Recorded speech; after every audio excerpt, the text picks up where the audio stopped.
Isak mel moi le a kenem ne lamang lo le la vang kwan la veroi don ru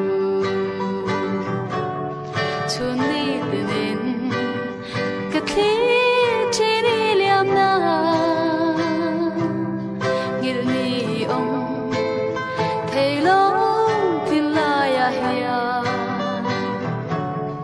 apoi bermai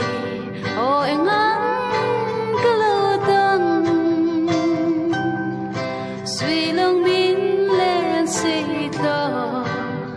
turmai moloni kangai berche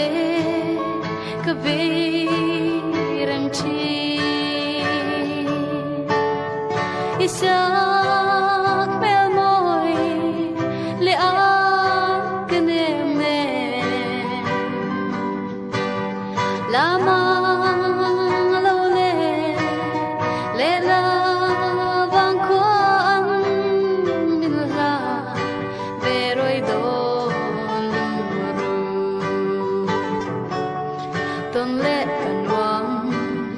chi o vui khatal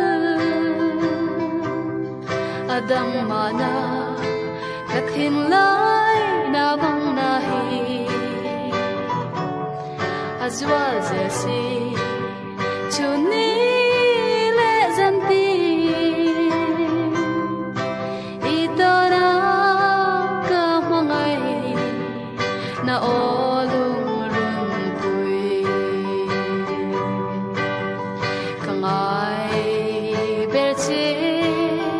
kabirang chi